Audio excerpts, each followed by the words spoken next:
सुजाता की शादी रवि के बड़े भाई मनोहर से हुई थी।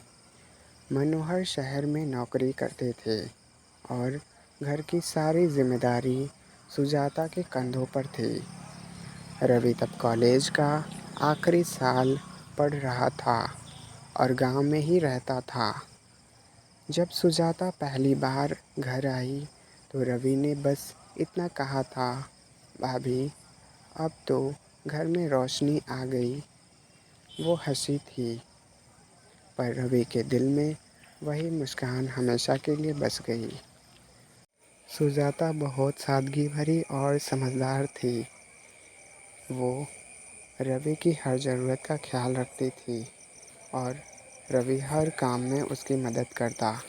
कभी पानी भरने जाता, कभी खेत से सब्जी लाता, तो कभी बातें करता। दोनों के बीच एक अजीब सी समझदारी थी, जिसमें शब्दों का नहीं,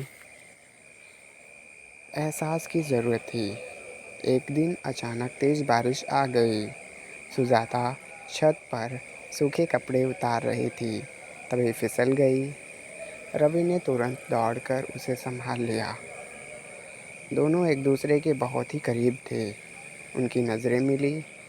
कपड़ों से पानी टपक रहा था, पर दिलों में आग लग चुकी थी। वो पल बीता नहीं, बस दिल में हमेशा के लिए ठहर सा गया। रवि ने खुद को काम में व्यस्त कर लिया। वो जानता था यह रिश्ता किसी मंजिल तक नहीं जा सकता।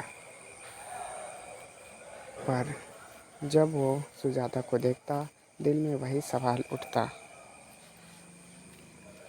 क्या हर प्यार को नाम देना ज़रूरी होता है? सुजाता भी समझती थी, पर उसने अपने दिल की बात कभी ज़ुबान पर नहीं आने दी। साल बीत गए, रवि की नौकरी लग गई और वो शहर चला गया। घर में अब सिर्फ खामोशियाँ रह गई थी।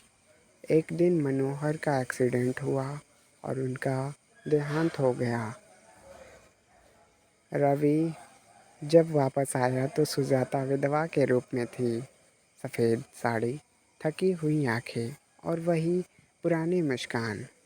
वो बोली, रवि अब सब खत्म हो गया। रवि ने कहा, नहीं भाभी, कुछ रिश्ते वक्त से नहीं, एहसास से जीते हैं। रात को दोनों बरामदे में बैठे थे। चांद की हल्की रोशनी में सुजाता ने कहा, तुम्हारी याद अब मिट्टी की खुशबू जैसी है रवि। हर बार जब हवा चलती है तो मेरे दिल में फिर से महक उठती है।